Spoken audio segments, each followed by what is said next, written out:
ಆದ್ರೆ ರವೀಂದ್ರ ರೇಷ್ಮೆ ಸರ್, ಈ ಮಲ್ಟಿಪಲ್ ಡಿಸಿಎಂ ಕಾನ್ಸೆಪ್ಟ್ಗೆ ಡಿಕೆ ಶಿವಕುಮಾರ್ ಅವರು ವಿರುದ್ಧವಾಗಿದ್ದಾರೆ ಅನ್ನೋದು ಅನೇಕ ಬಾರಿ ಸಿಕ್ಕಿದೆ. ಇದು ಕೇವಲ ಅವರು ಡಿಸಿಎಂ ಆಗಿದ್ದಾರೆ ಅನ್ನೋ ಕಾರಣಕ್ಕೆ ಮಾತ್ರ ಲಿಮಿಟೇಷನ್, ಸಿಎಂ ಆದ್ಮೇಲೆ ಬೇಕಾದ್ರೆ ಮಲ್ಟಿಪಲ್ ಡಿಸಿಎಂ ಓಕೆ ಅನ್ನೋ ಮನಸ್ಥಿತಿಗೆ ಹೋಗ್ತಾರಾ? ನೋಡಿ, ಈಗ ಒಂದು ಸಿದ್ದರಾಮಯ್ಯನವರು ಬಡಪಟ್ಟಿಗೆ ಬಿಟ್ಕೊಡೋರಲ್ಲ, ಅಕಸ್ಮಾತ್ ಬಿಟ್ಕೊಡೋದು ಈಗ ಅನಿವಾರ್ಯ ಆಗಿರೋದ್ರಿಂದ ಅವರು ಕೂಡ ಕೆಲವು ಷರತ್ತುಗಳನ್ನ ಹಾಕ್ತಾರೆ. ಡಿ ಕೆ ಶಿವಕುಮಾರ್ಗೆ ಅಷ್ಟು ಸ್ವತಂತ್ರವಾಗಿ ಒಂದು ಸ್ವಾಯತ್ತ ಘಟಕದ ತರ ಕೆಲಸ ಮಾಡ್ಲಿಕ್ಕೆ ಬಿಡ್ಲಾರರು ಅಂತ ಕಾಣುತ್ತೆ. ಅವ್ರಿಗೆ ಒಂದಿಷ್ಟು ಕಡಿವಾಣ ಹಾಕ್ಲಿಕ್ಕಾದ್ರೂ ಕೂಡ ತಮ್ಮ ನಾಮ ನಿರ್ದೇಶಿತ MLAಗಳನ್ನ ಅಥವಾ MLCಗಳನ್ನ ಅಲ್ಲಿ ಉಪಮುಖ್ಯಮಂತ್ರಿಗಳಾಗಿ ಕೂಡಿಸ್ತಾರೆ. ಅಷ್ಟೇ ಅಲ್ಲ, ಪ್ರದೇಶ್ ಕಾಂಗ್ರೆಸ್ ನಾಯಕತ್ವವನ್ನು ಕೂಡ ತಮ್ಮ ಹತೋಟಿಯಲ್ಲಿ ಇಟ್ಕೊಳ್ಳೋ ಪ್ರಯತ್ನ ಮಾಡ್ತಾರೆ. ಸಿದ್ದರಾಮಯ್ಯನವರು, ನಾನು ಪದೇ ಪದೇ ಹೇಳ್ತಾ ಇದ್ದೇನೆ, 17 ವರ್ಷಗಳಿಂದ ಬಹಳ ಪ್ರಬಲವಾಗಿ ತಮ್ಮ ಜೊತೆಗೆ ತಮ್ಮ ಹಿಡಿತದಲ್ಲಿ ಇಟ್ಕೊಂಡಿರೋ ಆ ಕಾಂಗ್ರೆಸ್ ಶಾಸಕ ಪಕ್ಷದ ನಾಯಕತ್ವ ಏನಿದೆ ಅದನ್ನು ಬಿಟ್ಕೊಡ್ಬೇಕಾಗಿ ಬರುತ್ತೆ. ಇದೇ ಮೊದಲ ಬಾರಿಗೆ ಬಿಟ್ಕೊಡಲೇಬೇಕಾದ ಪ್ರಸಂಗ ಬಂದಿದೆ. ಹೀಗಾಗಿ ಅವ್ರು ಇನ್ನೇನೇ ಇದ್ರೂ ಕೂಡ ಪಕ್ಷದ ಮೇಲೆ ಹತೋಟಿ ಸಾಧಿಸಬೇಕು. ಅದೇ ರೀತಿ ಮಂತ್ರಿ ಮಂಡಲದಲ್ಲಿ ತಾವು ಬಯಸಿದವರು ಕನಿಷ್ಠ ಒಂದು ಇಬ್ಬರಾದ್ರೂ ಉಪಮುಖ್ಯಮಂತ್ರಿಗಳ ರೂಪದಲ್ಲಿ ಇರಲಿ, ಒಂದು ಪರ್ಯಾಯ ಶಕ್ತಿ ಕೇಂದ್ರವಾಗಿರಲಿ, ಮುಖ್ಯಮಂತ್ರಿಗೆ ಆಗಾಗ ಅಂಕುಶದಿಂದ ತಿವಿಲಿಕ್ಕೆ ಯಾರಾದ್ರೂ ಒಬ್ರು ಇರಲಿ ಅನ್ನೋ ಒಂದು ಲೆಕ್ಕಾಚಾರ ಇರ್ಬೋದು. ಅದು ಸಹಜ ಕೂಡ. ಯಾಕಂದ್ರೆ ಸಿದ್ದರಾಮಯ್ಯನವರು 18 ವರ್ಷಗಳಿಂದ ಕಾಂಗ್ರೆಸ್ ಶಾಸಕಾಂಗ ಪಕ್ಷದ ಪ್ರಶ್ನಾತೀತ ನಾಯಕರಾಗಿದ್ರು. ಈಗ ಕೆಳಗಿಳಿಯೋ ಬಿಟ್ಟುಕೊಡೋ ಪ್ರಶ್ನೆ ಎದುರಾಗಿದೆ ಅವ್ರಿಗೆ. ಡಿ ಕೆ ಶಿವಕುಮಾರ್ ಅವರ ಅಧಿಕಾರ ಪದಗ್ರಹಣ ಇತ್ಯಾದಿ ಅದ್ರ ಬಗ್ಗೆ ಪ್ರಶ್ನೆಗೆ ಹೋಗೋಕ್ ಮುಂಚೆ ಸರ್, ಪ್ರಿಯಾಂಕ್ ಖರ್ಗೆ ಅವ್ರ ಬಗ್ಗೆ ನೀವು ಕೂಡ ಕಳೆದ ಬಾರಿ ಹೇಳಿದ್ರಿ, ಪ್ರಿಯಾಂಕ್ ಖರ್ಗೆ ಅವರು ಡಾರ್ಕ್ ಹಾರ್ಸ್ ಆ ರೀತಿಯಲ್ಲಿ ಬಂದು ಬಿಡಬಹುದು ಅಂತ ಹೇಳಿ. ಬಟ್ ಅವ್ರಕ್ಕಿಂತ ಹಿರಿಯರು, ಅನುಭವಸ್ಥರು ಅನೇಕ ಮಂದಿ ಕಾಂಗ್ರೆಸ್ ಪಕ್ಷದಲ್ಲಿದ್ದಾಗ ಪ್ರಿಯಾಂಕ್ ಖರ್ಗೆ ಅವರಿಗೆ ಒಂದು ವೇಳೆ ಡಿಸಿಎಂ ಅಂತ ಒಂದು ಮಹತ್ವದ ಹುದ್ದೆಯನ್ನ ಕೊಟ್ರೆ ಏನ್ ಸಂದೇಶ ಹೋಗುತ್ತೆ ಅಂತ ಹೇಳಿ, ಅಥವಾ ಅನಿವಾರ್ಯತೆ ಏನಿದೆ ಅಂತದ್ದೊಂದು ಆಯಕಟ್ಟಿನ ಜಾಗದಲ್ಲಿ ಪ್ರಿಯಾಂಕ್ ಖರ್ಗೆ ಅವರನ್ನ ಕೂರಿಸೋದು ಅಂತ? ನೋಡಿ, ರಾಜಕಾರಣದಲ್ಲಿ ಈ ಸರ್ಕಾರಿ ಅಧಿಕಾರಿಗಳ ಒಂದು ಸೀನಿಯಾರಿಟಿ ಪಟ್ಟಿ ಏನಿರುತ್ತೆ, ಅದರಲ್ಲಿ ಯಾರು ಹಳಬರಾಗಿರ್ತಾರೋ, ಯಾರು ಅತ್ಯಂತ ಹೆಚ್ಚಿನ ವಯಸ್ಸಿನವರಾಗಿರ್ತಾರೋ, ಸೇವಾ ಜ್ಯೇಷ್ಠತಾ ಪಟ್ಟಿಯಲ್ಲಿ ಯಾರು ಇರ್ತಾರೋ ಅವ್ರಿಗೆ ಚೀಫ್ ಸೆಕ್ರೆಟರಿ ಮಾಡ್ಬೇಕು ಅನ್ನೋದು ಅಲ್ಲಿರುತ್ತೆ. ರಾಜಕಾರಣದಲ್ಲಿ ಹಾಗಿಲ್ಲ, ಯಾರು ಬೇಕಾದ್ರೂ ಯಾರನ್ನಾದ್ರೂ ಓವರ್ಟೇಕ್ ಮಾಡಬಹುದು. ಅಂದ್ರೆ ಒಂದು ನಿರ್ದಿಷ್ಟ ರಾಜಕೀಯ ಸನ್ನಿವೇಶದಲ್ಲಿ ಯಾರು ಹೆಚ್ಚು ಪ್ರಸ್ತುತ ಅನಿಸ್ತಾರೋ ಉಳಿದವರೆಲ್ಲ ನೋಡಿ ಅಧಿಕಾರಿಗಳ ತರ ಇರ್ತಾರೆ. ಬಹುಪಾಲು ಈ ಸಚಿವ ಸಂಪುಟದಲ್ಲಂತೂ ಒಂದು 4-5 ಹೆಸರುಗಳನ್ನು ಬಿಟ್ರೆ, ನಿಮಗೂ ಕೂಡ ನೀವು ತುಂಬಾ ವೃತ್ತಿವಂತ ಪತ್ರಕರ್ತೆ ಆಗಿದ್ದೀರಿ, ಅನೇಕ ಸಚಿವರುಗಳ ಖಾತೆ ಯಾವುದಂತೂ ಗೊತ್ತಾಗ್ತಾ ಇಲ್ಲ, ಅಷ್ಟರ ಮಟ್ಟಿಗೆ ಅವರು ಇದ್ರೂ ಇಲ್ದಂಗಿದ್ದಾರೆ. ಅದ್ರ ಜೊತೆಗೆ ಮಂತ್ರಿಗಿರಿ ಅಂದ್ರೆ ಕೇವಲ ಆಡಳಿತ ನಡೆಸೋದು ಮಾತ್ರ, ಇಲಾಖೆಯ ಮುಖ್ಯಾಧಿಕಾರಿ ಮಾತ್ರವಲ್ಲ, ಪೊಲಿಟಿಕಲ್ ಮ್ಯಾನೇಜ್ಮೆಂಟ್ ಕೂಡ ಇರುತ್ತೆ. ಅಂದ್ರೆ ಪಕ್ಷದ ರಾಜಕೀಯ ಸವಾಲುಗಳನ್ನು ನಿರ್ವಹಿಸೋದ್ರಲ್ಲಿ ಕೂಡ ಇವರ ಕೊಡುಗೆ ಏನಿದೆ ಅದು ಕೂಡ ಬಹಳ ಮುಖ್ಯ ಆಗುತ್ತೆ. ಕೇವಲ ದಕ್ಷ ಆಡಳಿತಗಾರ ಅಂದ ಮಾತ್ರಕ್ಕೆ ಆಗಲ್ಲ. ಈಗ ನೋಡಿ, ಹಾಗೆ ಆಡಳಿತದ ದಕ್ಷತೆ ಅಂತ, ಅದೇ ಸೀನಿಯಾರಿಟಿ ಮತ್ತು ಆಡಳಿತದ ದಕ್ಷತೆ ಅವೆರಡೇ ಮಾನದಂಡ ತಗೊಂಡಿದ್ರೆ ಅತ್ಯಂತ ಸಹಜವಾದ ಆಯ್ಕೆ ಅಂತ ಅನಿಸ್ಕೊಳ್ಬೇಕಾಗಿದ್ದವರು ಎಚ್ ಕೆ ಪಾಟೀಲ್ರು, ಕಾನೂನು ಮತ್ತು ಸಂಸದೀಯ ವ್ಯವಹಾರಗಳ ಸಚಿವರಾಗಿರೋ ಎಚ್ ಕೆ ಪಾಟೀಲ್ರು. ಹಿಂದೊಂದ್ಸಾರಿ SM ಕೃಷ್ಣ ನಂತರ ಕನಿಷ್ಠ 1 ದಶಕಗಳ ಕಾಲ ಸಂಭಾವ್ಯ ಮುಖ್ಯಮಂತ್ರಿಗಳ ಪಟ್ಟಿಯಲ್ಲಿ ಅವ್ರ ಹೆಸರಿರ್ತಾ ಇತ್ತು. ಆದ್ರೆ ಬರ್ತಾ ಬರ್ತಾ ಬರ್ತಾ ಯಾಕೋ ಅವರು ಮೆತ್ತಗಾಗ್ಬಿಟ್ರು, ನಿರ್ಲಿಪ್ತರಾಗ್ಬಿಟ್ರು. ಈಗಲೂ ಕೂಡ ದಕ್ಷ ಮಂತ್ರಿಗಳ ಪೈಕಿ ಅವ್ರ ಹೆಸರು ಮುಂಚೂಣಿಯಲ್ಲಿ ಬರುತ್ತೆ ನಿಜ, ಆದ್ರೆ ರಾಜಕೀಯ ವ್ಯವಹಾರಗಳ ವಿಚಾರದಲ್ಲಿ ಅವ್ರು ತಟಸ್ಥರಾಗಿದ್ಬಿಟ್ರು. ಹಾಗಾಗಿ ಇವತ್ತಿನ ರಾಜಕೀಯ ಸಂದರ್ಭಕ್ಕೆ ಅವರು ಅಪ್ರಸ್ತುತ ಅನಿಸ್ಕೊಂಡಿರೋದು ಅದು ಉತ್ತರ ಕರ್ನಾಟಕದ ಅದೊಂಥರ ದುರದೃಷ್ಟ ಅಂತ ಕಾಣುತ್ತೆ. ಇಲ್ಲದೆ ಹೋಗಿದ್ರೆ ಕೇವಲ ಮೆರಿಟ್ ಕೋಟಾದಲ್ಲಿ, ಮೆರಿಟ್ ಮತ್ತು ಸಾಮಾಜಿಕ ನ್ಯಾಯದ ಕೋಟಾದಲ್ಲಿ ಕೂಡ ಅವರು ಅರ್ಹರಾಗ್ತಾ ಇದ್ರು. ಇವತ್ತು ವಯಸ್ಸಲ್ಲಿ ಚಿಕ್ಕವರು ಇರ್ಬೋದು ಪ್ರಿಯಾಂಕ್ ಖರ್ಗೆ, ಆದ್ರೆ ಅನೇಕ ರಾಜಕೀಯ ವಿಚಾರಗಳಲ್ಲಿ ತಮ್ಮ ಪಕ್ಷದ ಸರ್ವೋಚ್ಚ ನಾಯಕ ರಾಹುಲ್ ಗಾಂಧಿ ಅವರ ಧ್ವನಿಯಾಗಿ ಅವರೇನು ಬಿಂಬಿಸ್ಕೊಳ್ತಾ ಬಂದ್ರು ಅದು ಬಹಳ ಮುಖ್ಯ ಅನ್ಸುತ್ತೆ. ಹೀಗಾಗಿ ಅವ್ರನ್ನ ತಳ್ಳಿ ಹಾಕ್ಲಿಕ್ಕೆ ಆಗಲ್ಲ. ನಾನು doctor HC Mahadevappa, doctor G Parameshwar ತರ ಇತರ ಪರಿಶಿಷ್ಟ ಜಾತಿಯ ಹಿರಿಯ ನಾಯಕರಿದ್ದಾರೆ ನಿಜ, ಆದ್ರೆ ಅವರೆಲ್ಲ ನೋಡಿ ಅಧಿಕಾರಿಗಳ ತರ ಇದ್ಬಿಟ್ರು. ನಾನ್ ಸೀನಿಯಾರಿಟಿ, ಅವತ್ ನಾನು ರೇಸಲ್ಲಿದ್ದೆ, ನನ್ಗೆ ಸೋಲಿಸ್ಬಿಟ್ರು ಇತ್ಯಾದಿ ಹೇಳಿಕೆಗಳನ್ನು ಕೊಟ್ಟರೆ ಪ್ರೋ ಆಕ್ಟಿವ್ ಆಗಿರಲಿಲ್ಲ.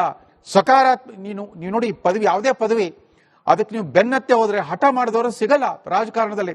ನೋಡಿ, ಸಿದ್ದರಾಮಯ್ಯ ಇವತ್ತಲ್ಲ, ಹಿಂದೆ ಯಡಿಯೂರಪ್ಪನವ್ರ ಸರ್ಕಾರ ಇದ್ದಾಗ ಆ ಬಳ್ಳಾರಿ ರೆಡ್ಡಿಗಳ ಜೊತೆ ಜಟಾಪಟಿ ನಡೀತೀವಿ, ಇವರು ವಿರೋಧ ಪಕ್ಷದ ನಾಯಕರಾಗಿದ್ರು. ಅವತ್ತು ವಿಧಾನಸಭೆಯಲ್ಲಿ ಮೇಜ್ ಗುದ್ದಿ ಹೇಳಿದ್ರು, yes I want to be chief minister of Karnataka ಅಂತ. ಯಾರಿಗೆ ಆ ತರ ಛಲ ಇರುತ್ತೋ, ಆ ಗಟ್ಟಿ ಸಂಕಲ್ಪ ಇರುತ್ತೋ ಅವ್ರಿಗೆ ಮಾತ್ರ ಪದವಿ ಸಿಗುತ್ತೆ. ಸುಮ್ಮನೆ ರೊಟ್ಟಿ ಜಾರಿ ತುಪ್ಪದಲ್ಲಿ ಬೀಳಿ ಅಂತ ರೊಟ್ಟಿ ಹಿಡ್ಕೊಂಡಿರೋರಿಗೆ ಸಿಗಲ್ಲ. ಹೀಗಾಗಿ ಇವತ್ತಿನ ಸಂದರ್ಭದಲ್ಲಿ ನೋಡಿ, RSS ಸರಸಂಚಾಲಕ ಮೋಹನ್ ಭಾಗವತ್ ಅವರೇ ಬೆಂಗಳೂರಿಗೆ ಧಾವಿಸಿ ಬಂದ್ಬಿಟ್ಟು ಆ ಒಂದು ಆಹ್ವಾನಿತ ಗಣ್ಯ ವ್ಯಕ್ತಿಗಳ ಸಮಾವೇಶದಲ್ಲಿ ಪ್ರಿಯಾಂಕಾ ಖರ್ಗೆ ಎತ್ತಿದ ಪ್ರಶ್ನೆಗಳಿಗೆ ಉತ್ತರ ಸಮಜಾಯಿಷಿ ಕೊಡಬೇಕಾಗಿ ಬಂತು. ಆ ರೀತಿ ಶತಮಾನೋತ್ಸವ ಆಚರಿಸಿದ RSS ನಂತ ಒಂದು ದೊಡ್ಡ ಸಂಘಟನೆ, ಪ್ರಪಂಚದ ಅತಿ ದೊಡ್ಡ ಸ್ವಯಂ ಸೇವಾ ಸಂಘಟನೆಯನ್ನು ಕೂಡ ಒಂದು ತಾತ್ವಿಕವಾಗಿ ಅಲ್ಲಾಡಿಸ್ಬಿಟ್ರು. ಹೀಗಾಗಿ ಪ್ರಸ್ತುತೆಗೆ ಬಂದಿದೆ, ಅವರು ಒಂಥರ ಮುಂಚೂಣಿಗೆ ಬಂದಿದ್ದಾರೆ.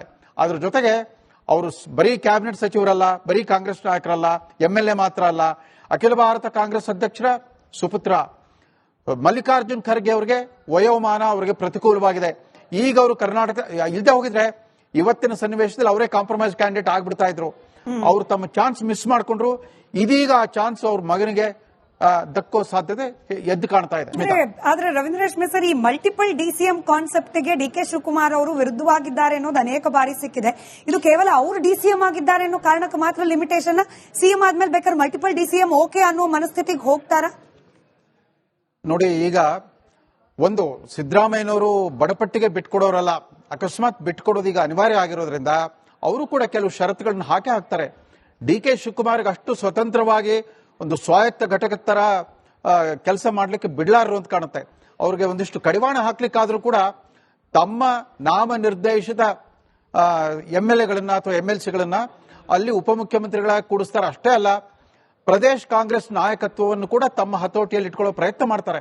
ಸಿದ್ದರಾಮಯ್ಯನವರು, ನಾನು ಪದೇ ಪದೇ ಹೇಳ್ತಾ ಇದ್ದೇನೆ, 17 ವರ್ಷಗಳಿಂದ ಬಹಳ ಪ್ರಬಲವಾಗಿ ತಮ್ಮ ಜೊತೆಗೆ ತಮ್ಮ ಹಿಡಿತದಲ್ಲಿ ಇಟ್ಕೊಂಡಿರೋ ಆ ಕಾಂಗ್ರೆಸ್ ಶಾಸಕ ಪಕ್ಷದ ನಾಯಕತ್ವ ಏನಿದೆ ಅದನ್ನು ಬಿಟ್ಕೊಡ್ಬೇಕಾಗಿ ಬರುತ್ತೆ. ಇದೇ ಮೊದಲ ಬಾರಿಗೆ ಬಿಟ್ಕೊಡಲೇಬೇಕಾದ ಪ್ರಸಂಗ ಬಂದಿದೆ. ಹೀಗಾಗಿ ಅವ್ರು ಇನ್ನೇನೇ ಇದ್ರೂ ಕೂಡ ಪಕ್ಷದ ಮೇಲೆ ಹತೋಟಿ ಸಾಧಿಸಬೇಕು.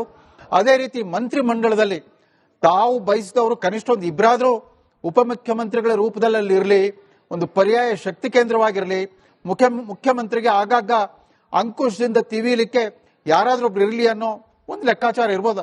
ಅದು ಸಹಜ ಕೂಡ. ಯಾಕಂದ್ರೆ ಸಿದ್ದರಾಮಯ್ಯನವರು 18 ವರ್ಷಗಳಿಂದ ಕಾಂಗ್ರೆಸ್ ಶಾಸಕಾಂಗ ಪಕ್ಷದ ಪ್ರಶ್ನಾತೀತ ನಾಯಕರಾಗಿದ್ರು. ಈಗ ಕೆಳಗಿಳಿಯೋ ಬಿಟ್ಟುಕೊಡೋ ಪ್ರಶ್ನೆ ಎದುರಾಗಿದೆ ಅವರಿಗೆ.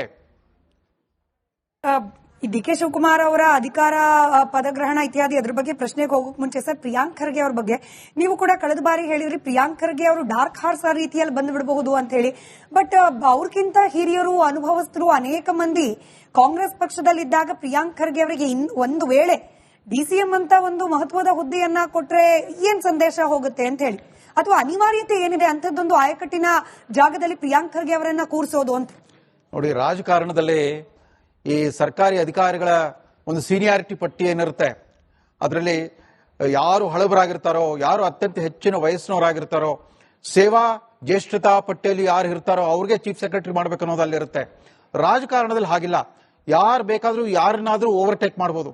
ಅಂದ್ರೆ ಒಂದು ನಿರ್ದಿಷ್ಟ ರಾಜಕೀಯ ಸನ್ನಿವೇಶದಲ್ಲಿ ಯಾರು ಹೆಚ್ಚು ಪ್ರಸ್ತುತ ಅನಿಸ್ತಾರೋ, ಉಳಿದವರೆಲ್ಲ ನೋಡಿ ಅಧಿಕಾರಿಗಳ ತರ ಇರ್ತಾರೆ. ಬಹುಪಾಲು ಈ ಸಚಿವ ಸಂಪುಟದಲ್ಲಂತೂ ಒಂದು 4-5 ಹೆಸರುಗಳನ್ನ ಬಿಟ್ರೆ, ನಿಮಗೂ ಕೂಡ ನೀವು ತುಂಬಾ ವೃತ್ತಿವಂತ ಪತ್ರಕರ್ತೆ ಆಗಿದ್ದೀರಿ, ಅನೇಕ ಸಚಿವರುಗಳ ಖಾತೆ ಯಾವುದಂತ ಗೊತ್ತಾಗ್ತಾ ಇಲ್ಲ, ಅಷ್ಟರ ಮಟ್ಟಿಗೆ ಅವರು ಇದ್ರೂ ಇಲ್ದಂಗಿದ್ದಾರೆ. ಅದ್ರ ಜೊತೆಗೆ ಮಂತ್ರಿಗಿರಿ ಅಂದ್ರೆ ಕೇವಲ ಆಡಳಿತ ನಡೆಸೋದು ಮಾತ್ರ, ಇಲಾಖೆಯ ಮುಖ್ಯಾಧಿಕಾರಿ ಮಾತ್ರವಲ್ಲ, ಪೊಲಿಟಿಕಲ್ ಮ್ಯಾನೇಜ್ಮೆಂಟ್ ಕೂಡ ಇರುತ್ತೆ. ಅಂದ್ರೆ ಪಕ್ಷದ ರಾಜಕೀಯ ಸವಾಲುಗಳನ್ನು ನಿರ್ವಹಿಸೋದ್ರಲ್ಲಿ ಕೂಡ ಇವರ ಕೊಡುಗೆ ಏನಿದೆ ಅದು ಕೂಡ ಬಹಳ ಮುಖ್ಯ ಆಗುತ್ತೆ. ಕೇವಲ ದಕ್ಷ ಆಡಳಿತಗಾರ ಅಂದ ಮಾತ್ರಕ್ಕೆ ಆಗಲ್ಲ. ಈಗ ನೋಡಿ, ಹಾಗೆ ಆಡಳಿತದ ದಕ್ಷತೆ ಅಂತ, ಅದೇ ಸೀನಿಯಾರಿಟಿ ಮತ್ತು ಆಡಳಿತದ ದಕ್ಷತೆ ಅವೆರಡೇ ಮಾನದಂಡ ತಗೊಂಡಿದ್ರೆ ಅತ್ಯಂತ ಸಹಜವಾದ ಆಯ್ಕೆ ಅಂತ ಅನಿಸ್ಕೊಳ್ಬೇಕಾಗಿದ್ದವರು HK ಪಾಟೀಲ್ರು. ಕಾನೂನು ಮತ್ತು ಸಂಸದೀಯ ವ್ಯವಹಾರಗಳ ಸಚಿವರಾಗಿರೋ HK ಪಾಟೀಲ್ರು ಹಿಂದೊಂದ್ಸಾರಿ SM ಕೃಷ್ಣ ನಂತರ ಕನಿಷ್ಠ 1 ದಶಕಗಳ ಕಾಲ ಸಂಭಾವ್ಯ ಮುಖ್ಯಮಂತ್ರಿಗಳ ಪಟ್ಟಿಯಲ್ಲಿ ಅವ್ರ ಹೆಸರಿರ್ತಾ ಇತ್ತು. ಆದ್ರೆ ಬರ್ತಾ ಬರ್ತಾ ಬರ್ತಾ ಯಾಕೋ ಅವರು ಮೆತ್ತಗಾಗ್ಬಿಟ್ರು, ನಿರ್ಲಿಪ್ತರಾಗ್ಬಿಟ್ರು. ಈಗಲೂ ಕೂಡ ದಕ್ಷ ಮಂತ್ರಿಗಳ ಪೈಕಿ ಅವ್ರ ಹೆಸರು ಮುಂಚೂಣಿಯಲ್ಲಿ ಬರುತ್ತೆ ನಿಜ, ಆದ್ರೆ ರಾಜಕೀಯ ವ್ಯವಹಾರಗಳ ವಿಚಾರದಲ್ಲಿ ಅವ್ರು ತಟಸ್ಥರಾಗಿದ್ಬಿಟ್ರು. ಹಾಗಾಗಿ ಇವತ್ತಿನ ರಾಜಕೀಯ ಸಂದರ್ಭಕ್ಕೆ ಅವರು ಅಪ್ರಸ್ತುತ ಅನಿಸ್ಕೊಂಡಿರೋದು ಅದು ಉತ್ತರ ಕರ್ನಾಟಕದ ಅದೊಂಥರ ದುರದೃಷ್ಟ ಅಂತ ಕಾಣುತ್ತೆ. ಇಲ್ಲದೆ ಹೋಗಿದ್ರೆ ಕೇವಲ ಮೆರಿಟ್ ಕೋಟಾದಲ್ಲಿ, ಮೆರಿಟ್ ಮತ್ತು ಸಾಮಾಜಿಕ ನ್ಯಾಯದ ಕೋಟಾದಲ್ಲಿ ಕೂಡ ಅವರು ಅರ್ಹರಾಗ್ತಾ ಇದ್ರು. ಇವತ್ತು ವಯಸ್ಸಲ್ಲಿ ಚಿಕ್ಕವರು ಇರ್ಬೋದು ಪ್ರಿಯಾಂಕ್ ಖರ್ಗೆ, ಆದ್ರೆ ಅನೇಕ ರಾಜಕೀಯ ವಿಚಾರಗಳಲ್ಲಿ ತಮ್ಮ ಪಕ್ಷದ ಸರ್ವೋಚ್ಚ ನಾಯಕ ರಾಹುಲ್ ಗಾಂಧಿ ಅವರ ಧ್ವನಿಯಾಗಿ ಅವರೇನು ಬಿಂಬಿಸ್ಕೊಳ್ತಾ ಬಂದ್ರು ಅದು ಬಹಳ ಮುಖ್ಯ ಅನ್ಸುತ್ತೆ. ಹೀಗಾಗಿ ಅವ್ರನ್ನ ತಳ್ಳಿ ಹಾಕ್ಲಿಕ್ಕೆ ಆಗಲ್ಲ. ನಾನು doctor HC Mahadevappa, doctor G Parameshwar ತರ ಇತರ ಪರಿಶಿಷ್ಟ ಜಾತಿಯ ಹಿರಿಯ ನಾಯಕರಿದ್ದಾರೆ ನಿಜ, ಆದ್ರೆ ಅವರೆಲ್ಲ ನೋಡಿ ಅಧಿಕಾರಿಗಳ ತರ ಇದ್ಬಿಟ್ರು. ನಾನ್ ಸೀನಿಯಾರಿಟಿ ಅವತ್ ನಾನು ರೇಸಲ್ಲಿದ್ದೆ, ನಂಗೆ ಸೋಲಿಸ್ಬಿಟ್ರು ಇತ್ಯಾದಿ ಹೇಳಿಕೆಗಳನ್ನು ಕೊಟ್ರೆ ಪ್ರೋಆಕ್ಟಿವ್ ಆಗಿರ್ಲಿಲ್ಲ. ಸಕಾರಾತ್ಮಕ ನೀವು ನೋಡಿ ಪದವಿ, ಯಾವುದೇ ಪದವಿ ಅದಕ್ಕೆ ನೀವು ಬೆನ್ನತ್ತೆ ಹೋದ್ರೆ ಹಠ ಮಾಡಿದವರು ಸಿಗಲ್ಲ ರಾಜಕಾರಣದಲ್ಲಿ. ನೋಡಿ ಸಿದ್ದರಾಮಯ್ಯ ಇವತ್ತೆಲ್ಲ, ಹಿಂದೆ ಯಡಿಯೂರಪ್ಪನವ್ರ ಸರ್ಕಾರ ಇದ್ದಾಗ ಆ ಬಳ್ಳಾರಿ ರೆಡ್ಡಿಗಳ ಜೊತೆ ಜಟಾಪಟಿ ನಡೀತಿ, ಇವರು ವಿರೋಧ ಪಕ್ಷದ ನಾಯಕರಾಗಿದ್ರು.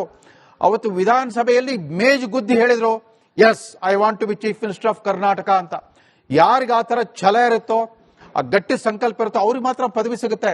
ಸುಮ್ಮನೆ ರೊಟ್ಟಿ ಜಾರಿ ತುಪ್ಪದಲ್ಲಿ ಬೀಳಿ ಅಂತ ರೊಟ್ಟಿ ಹಿಡ್ಕೊಂಡಿರೋರಿಗೆ ಸಿಗಲ್ಲ. ಹೀಗಾಗಿ ಇವತ್ತಿನ ಸಂದರ್ಭದಲ್ಲಿ ನೋಡಿ, RSS ಸರಸಂಚಾಲಕ ಮೋಹನ್ ಭಾಗವತ್ ಅವರೇ ಬೆಂಗಳೂರಿಗೆ ಧಾವಿಸಿ ಬಂದ್ಬಿಟ್ಟು ಒಂದು ಆಹ್ವಾನಿತ ಗಣ್ಯ ವ್ಯಕ್ತಿಗಳ ಸಮಾವೇಶದಲ್ಲಿ ಪ್ರಿಯಾಂಕಾ ಖರ್ಗೆ ಎತ್ತಿದ ಪ್ರಶ್ನೆಗಳಿಗೆ ಉತ್ತರ ಸಮಜಾಯಿಷಿ ಕೊಡಬೇಕಾಗಿ ಬಂತು. ಆ ರೀತಿ ಶತಮಾನೋತ್ಸವ ಆಚರಿಸಿದ RSS ನಂತ ಒಂದು ದೊಡ್ಡ ಸಂಘಟನೆ, ಪ್ರಪಂಚದ ಅತಿ ದೊಡ್ಡ ಸ್ವಯಂ ಸೇವಾ ಸಂಘಟನೆಯನ್ನು ಕೂಡ ಒಂದು ತಾತ್ವಿಕವಾಗಿ ಅಲ್ಲಾಡಿಸ್ಬಿಟ್ರು. ಹೀಗಾಗಿ ಪ್ರಸ್ತುತೆಗೆ ಬಂದಿದೆ, ಅವರು ಒಂಥರ ಮುಂಚೂಣಿಗೆ ಬಂದಿದ್ದಾರೆ. ಅದ್ರ ಜೊತೆಗೆ ಅವರು ಬರೀ ಕ್ಯಾಬಿನೆಟ್ ಸಚಿವರಲ್ಲ, ಬರೀ ಕಾಂಗ್ರೆಸ್ ನಾಯಕರಲ್ಲ, MLA ಮಾತ್ರ ಅಲ್ಲ, ಅಖಿಲ ಭಾರತ ಕಾಂಗ್ರೆಸ್ ಅಧ್ಯಕ್ಷರ ಸುಪುತ್ರ ಮಲ್ಲಿಕಾರ್ಜುನ್ ಖರ್ಗೆ ಅವರಿಗೆ ವಯೋಮಾನ ಅವರಿಗೆ ಪ್ರತಿಕೂಲವಾಗಿದೆ. ಈಗ ಅವರು ಕರ್ನಾಟಕ ಇಲ್ಲದೆ ಹೋಗಿದ್ರೆ ಇವತ್ತಿನ ಸನ್ನಿವೇಶದಲ್ಲಿ ಅವರೇ ಕಾಂಪ್ರಮೈಸ್ ಕ್ಯಾಂಡಿಡೇಟ್ ಆಗ್ಬಿಡ್ತಾ ಇದ್ರು. ಅವರು ತಮ್ಮ ಚಾನ್ಸ್ ಮಿಸ್ ಮಾಡ್ಕೊಂಡ್ರು. ಇದೀಗ ಆ ಚಾನ್ಸ್ ಅವ್ರ ಮಗನಿಗೆ ದಕ್ಕೋ ಸಾಧ್ಯತೆ ಎದ್ದು ಕಾಣ್ತಾ ಇದೆ.